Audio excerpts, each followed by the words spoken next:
India show के हादसे के बाद एफडब्ल्यूआईसी ने निर्माताओं और चैनलों को दी चेतावनी। जी हाँ, दोबारा इस तरह की घटना वर्करों के साथ हुई तो प्रोड्यूसर और चैनल के खिलाफ दर्ज कराएंगे एफआईआर।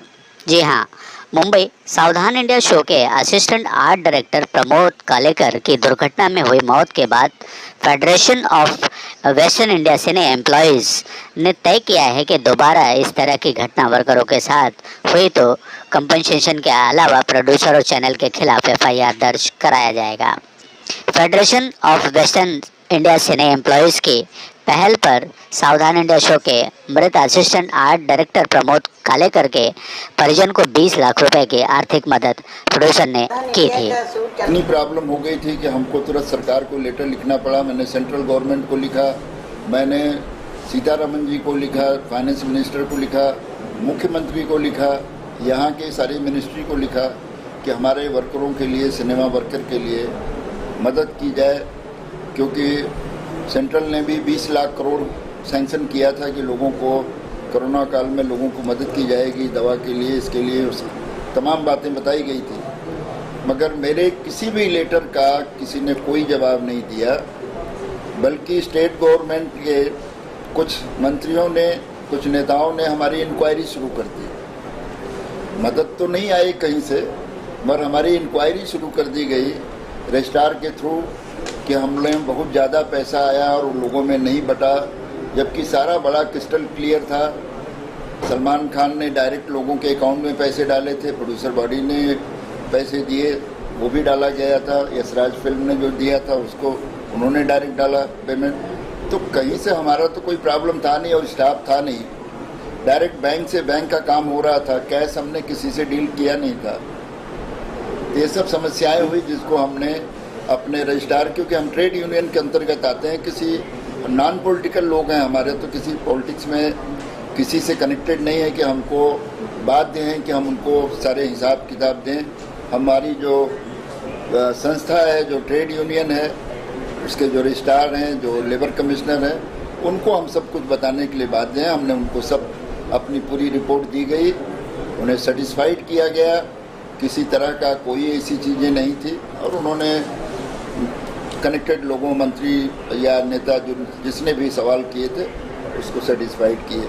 तो हमारा कहने का मतलब ये है कि मदद तो दूर की बात है, सरकारी मदद दूर की बात है, सवाल किए गए, क्वेश्चन किए गए, आरोप हमारे पर डाला गया। तो इस बात का हमें दुख है कि हमें न सरकार से कुछ मिला है, सेंट्रल गवर्नमेंट से, न स्टेट गवर्नमेंट से। सितारों ने कितना आप लोगों को कोविड काल में मदद किया था, कौन किसने क्या किया था? दुबे जी बताएंगे। लगभग हमें सलमान भाई ने हमारे 23,000 लोगों के अकाउंट में उन्होंने डायरेक्ट पैसे ट्रांसफ़र किए। एक बार 3,000 रुपये किया, फिर 1,500 रुपये किए, 1,500 लगभग 14 से 15 करोड़ रुपए सलमान भाई ने दिए। 1.5 करोड़ रुपए यशराज फिल्म्स ने दिए। 51 लाख रुपए हमें अजय देवगन ने दिए। 51 लाख रुपए हमें रोहित शेट्टी जी ने दिए। अमिताभ बच्चन जी ने लगभग हमें 1 लाख कूपन दिए थे बिग बाजार के, ऑल ओवर इंडिया लेवल पे। तो हमारे मुंबई फिल्म फेडरेशन को 35,000 कूपन हमें मिले 1,500 रुपए के बिग बाजार के। लगभग उसकी कीमत भी लगभग मान के चलिए कि 14-15 करोड़ रुपए थी, जो डायरेक्ट जाकर आप बिग बाजार से सामान खरीद सकते थे। और प्रोड्यूसर बॉडी ने हमें 2 करोड़ रुपए दिए। और बाकी आर्टिस्ट अनिल कपूर, बोनी कपूर, इन्होंने भी हमें डायरेक्ट मदद की।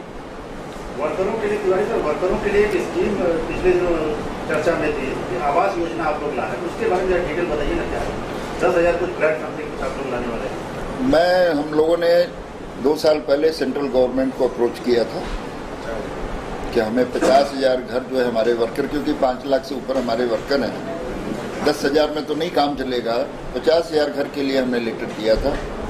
और डॉक्टर हरदीप पुरी ने उसको सुना और बहुत उस चीज़ को सराहा। उन्होंने कहा जब भी जहाँ भी ज़रूरत पड़ेगी सेंट्रल गवर्नमेंट आपके साथ खड़ी है।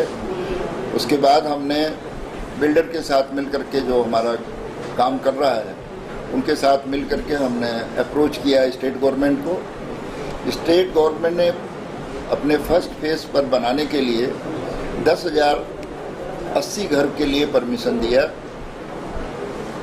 उसको उन्होंने सेंट्रल गवर्नमेंट में भेजा हरदीपुरी जी के यहाँ, और वहाँ से पूरे के पूरे सैंक्शन हो गए कि आप फर्स्ट फेज में 10,080 मकान बना सकते हैं, जिसका हम लोग शिवरात्रि का दिन है कल, बड़ा शुभ मुहूर्त है।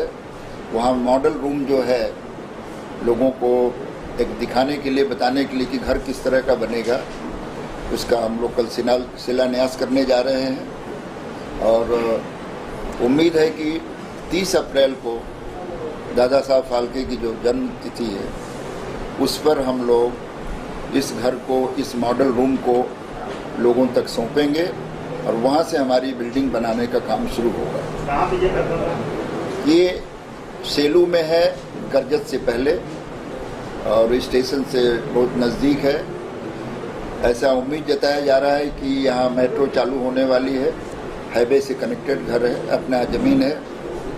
इसमें 23 महले की बिल्डिंग बनेगी, स्कूल बनेगा और ESI का हॉस्पिटल होगा जो फ्री वर्करों के लिए, सीने वर्कर।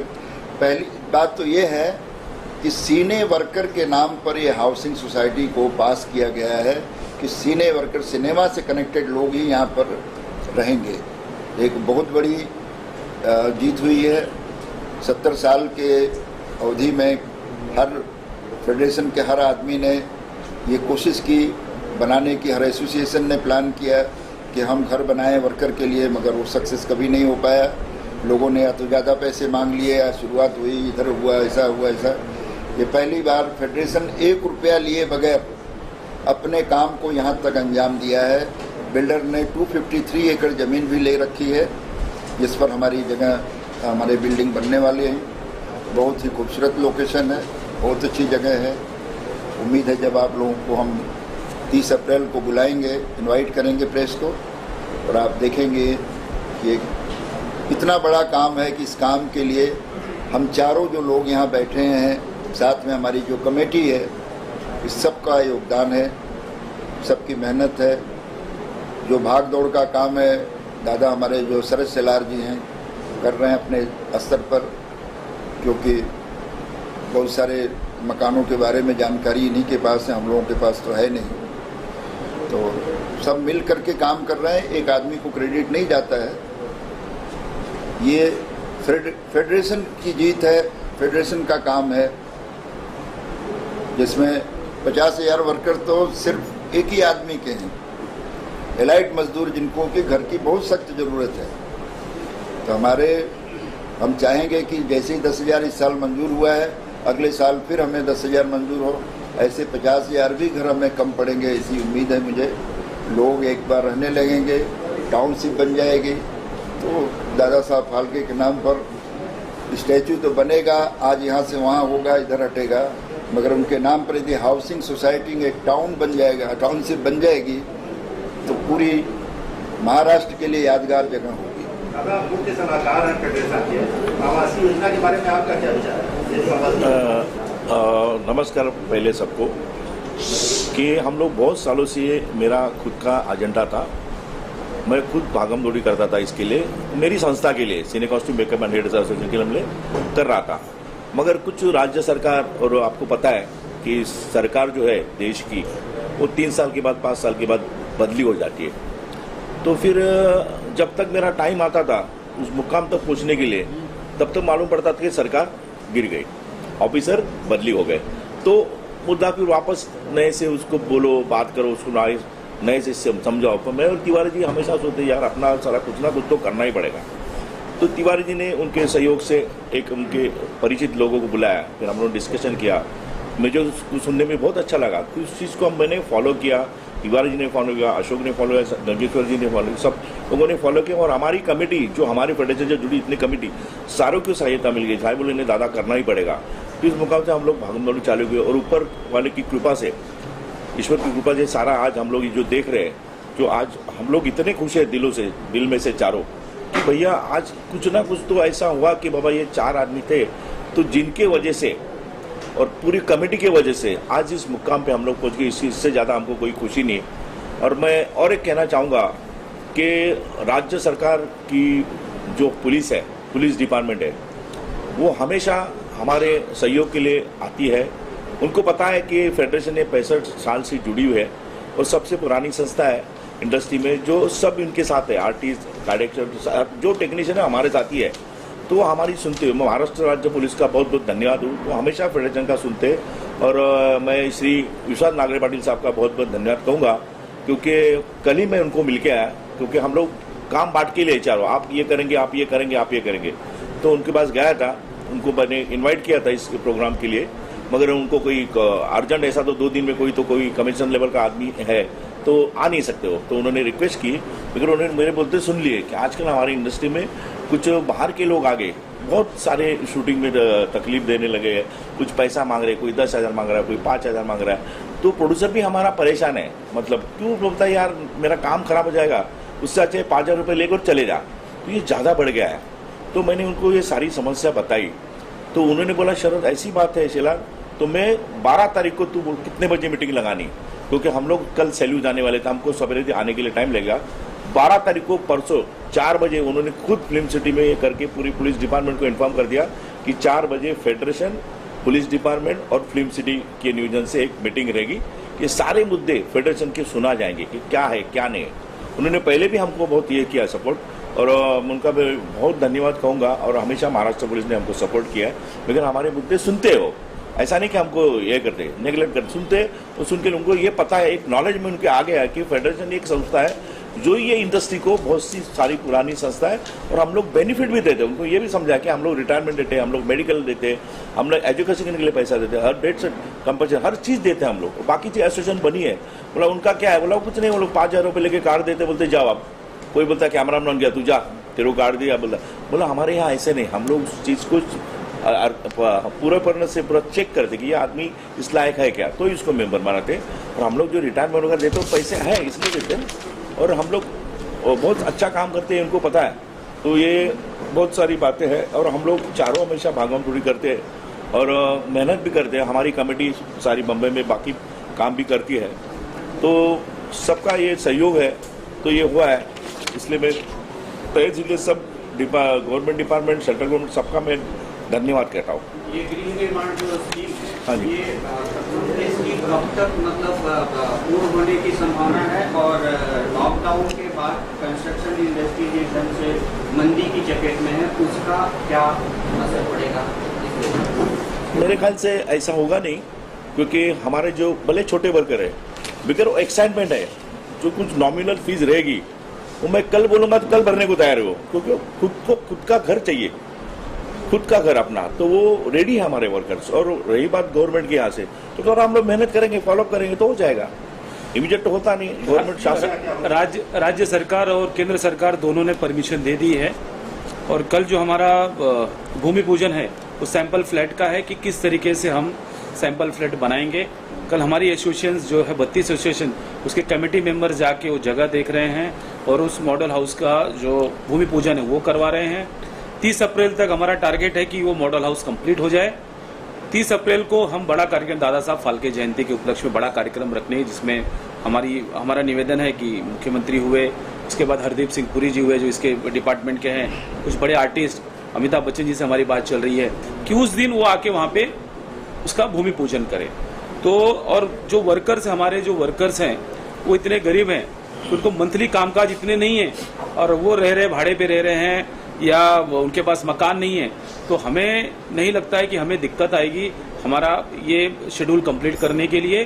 जितना जल्दी से जल्दी हो सकेगा हमारे लोगों को घर मिलेगा। फ्लैट को लेकर के सबने एक जिज्ञासा है कि फ्लैट की प्राइस क्या होगी और एरिया क्या होगा और इंस्टॉलमेंट क्या होगा, क्या प्रोसीजर क्या है? ये फ्लैट जो है 465 स्क्वायर फीट है, सुपर बिल्डअप, क्योंकि 23 महले की बिल्डिंग है वहाँ, उसी में स्कूल है, उसी में हॉस्पिटल है, शॉपिंग मॉल भी बनेगा, स्कूल दुकानें उकानें होंगी, क्योंकि इतनी बड़ी लोगों की संख्या रहने वाली है। तो उसकी जो हम फाइनल वेरिफिकेशन के बाद यहाँ पर गवर्नमेंट का वेरिफिकेशन होगा, क्योंकि ये प्रधानमंत्री आवास योजना के तहत है, तो जिनके पास घर है उनको, जिनके नाम से है, अलॉट ऑलरेडी है, उन्हें ये नई सुविधा मिलेगी। इसलिए इसका वेरिफिकेशन किया जाएगा। वेरिफिकेशन फाइनल होने के बाद हम अपने मेंबरों से 11,000 रुपया फीस ले रहे हैं। जो पहला टोकन लिया जा रहा है 11,000 रुपये का, और जिस दिन हम उनको चाबी देंगे उस दिन 40,000 रुपया, कुछ 40-41,000 उनसे लिया जाएगा। उसके बाद उनको कुछ नहीं देना है, उनका अकाउंट से उनके पेमेंट जो है EMI 6 से 7 हज़ार की EMI होगी। हाँ। 8 से 8.5 लाख रुपए में वो घर पड़ेगा उनको। प्रधानमंत्री का जो डिस्काउंट, मतलब जो सब्सिडी है, 3.25 लाख रुपए की उनकी सब्सिडी है, वो माइनस है। और अमृत योजना करके एक स्टेट गवर्नमेंट की सब्सिडी है, वो भी कुछ 70,000 है। ऐसा करके लगभग 3.5 से 4 लाख रुपया उनको सब्सिडी मिलेगी। नागपुर भी वेलफेयर, हाँ, नागपुर हमारा, लेकिन नागपुर वेलफेयर है, उनसे भी सब्सिडी। नॉर्मली ऑल बिल्डर जो हैं 14 से 15 लाख में, 14 से 15 लाख रुपए भेजते हैं। हमारे मेंबरों को 8 से 8.5 लाख में पड़ेगा। और हमें कोरोना या वर्क डाउन हो गया, बिजनेस डाउन हुआ, या बिल्डिंग का प्रोजेक्ट गड़बड़ हुआ, उससे कोई लेना देना नहीं। हम तो अपने वर्कर के लिए कर रहे हैं, इससे ज़्यादा कम में तो उनको सुविधा मिलनी नहीं है, इसलिए वो हमारे ऊपर कोई असर नहीं होगा, क्योंकि कमर्शियल है ही नहीं है। हम जैसे परिवार के लिए घर बनाते हैं, उसी तरह से ये मकान हम लोग अपने परिवार के लोगों के लिए बना रहे हैं। तो यहाँ पर जहाँ उनको असुविधा होगी, जहाँ किसी को दिक्कत होगी, उसमें फेडरेशन क्या मदद कर सकता है वो ज़रूर करेगा, और उनको मकान लेने के लिए, रहने के लिए जो सुविधा मुहैया करानी होगी हम लोग करेंगे। आवासीय योजना के बारे में आपके दूसरे पदाधिकारी बोले? हाँ, बोलिए सर।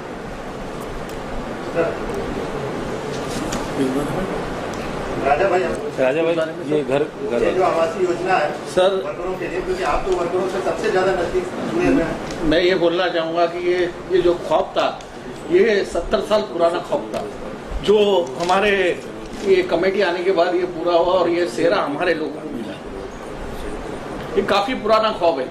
जो वर्कर बेघर थे, आज उनको घर मिलने का एक ख्वाब वापस से फिर से देखने के लिए एक मौका मिला है। तो जिनके पास घर नहीं है, जो रजिस्टर्ड नहीं है, जिनके पास घर, ये घर उन्हीं को मिलेंगे और सही हाथों में घर जाएंगे। लेकिन एक सवाल ये उठता है कि आपको मादा के जरिए जो है सरकार पे जो दबाव देते हैं, मुंबई में एक फ्लैट को जो इस तरीके से मिलेगा। मुंबई में इतनी जगह नहीं है, हमने बहुत इंक्वायरी किया, बहुत हमने हर जगह कोशिश किया, लेकिन पहली बार है कि गवर्नमेंट ने इस तरीके से हमें वहाँ पे देने के लिए तैयार हुआ। नहीं तो हमारी 65 साल से फेडरेशन है, हर साल हर पदाधिकारियों ने, ऐसे नहीं कि हमने, जितने भी पदाधिकारी आए हर ने कोशिश किया लोगों के लिए, लेकिन कभी कोई भी गवर्नमेंट इन चीज़ों के लिए सुनी नहीं है। पहली बार केंद्र और राज्य सरकार ने मिल करके हमें कोई जगह दिया है। ये भी जानना चाहेंगे आपसे कि इसमें पत्रकार भी शामिल है या नहीं? अगर पत्रकार शामिल नहीं है तो हो सकते हैं? पत्रकारों के लिए, पत्रकारों को हमने कभी अपने से अलग नहीं समझा। कोरोना काल में भी हम उनकी मदद के लिए खड़े रहे, और वो भी हमारे अपने मेंबर हैं, इनरोलमेंट करेंगे। और हम चाहते हैं कि पत्रकारों को भी एक फिल्मी मीडिया जो है वो हाँ, हमारा परिवार ही है। हाँ, हम लोग मिलकर के ही काम करने वाले हैं। आप सब, और हमने लॉकडाउन के समय में भी जितने भी फिल्मी मीडिया ने हमें संपर्क किया, उन्हें भी हमने सहयोग दिलाने की कोशिश की है। वही मदद की जो अपने मेंबर को किया मैंने, वो मदद अपने पत्रकारों को भी किया। पत्रकारों के लिए कभी भी फेडरेशन जो है तत्पर है, और हम उनको अपने से अलग नहीं मानते, क्योंकि हमारा कोई भी चीज़ जो है, हमारी बातें आपके थ्रू जाती हैं, तो हम आपको अपने परिवार का ही हिस्सा मानते हैं। तो आप बिल्कुल ये माने कि ये घर आपके लिए भी बन रहे हैं। कोई ऐसा सवाल जो हमने पूछा ना और आप बताना चाहते हैं आपको? जी, हम एक चीज और कहना चाहते हैं कि हमारे संजू भाई कुछ कहना चाहते हैं, एक मैसेज देना चाहते हैं। हमारा ये प्रेस कॉन्फ्रेंस करने का एक मीडिया और ये सब बताना तो वो था, खास करके हमने प्रोड्यूसरों के लिए कि जो ये आज दुर्घटना हुआ, ऐसे पहले कई बार दुर्घटनाएं हो चुकी है, लेकिन तब भी किसी प्रोड्यूसर ने, किसी चैनल ने उन चीजों पर नहीं ध्यान दिया, क्योंकि जो भी एक्सीडेंट में या जो भी दुर्घटना होती है कमजोर वर्ग के लोगों को होता है, उस पर किसी ने आज तक ध्यान नहीं दिया। उस चीजों पे अब फेडरेशन सीरियस है, और एक बार फिर से बोल रहा हूँ, चैनल और प्रोड्यूसर को एक संदेश दे रहे हैं कि जो भी उनकी गलत नीतियां हैं उसको सही करके मेंबरों के हित में काम करें। अगर नहीं करेंगे तो हम उनको स्ट्रिक्ट तरीके से उनसे अब पेश आएंगे, और उसको सुलझाने की भी हम कैपेसिटी रखते हैं, सुलझाएंगे भी। जरूरत पड़ेगा कानून, मानवाधिकार या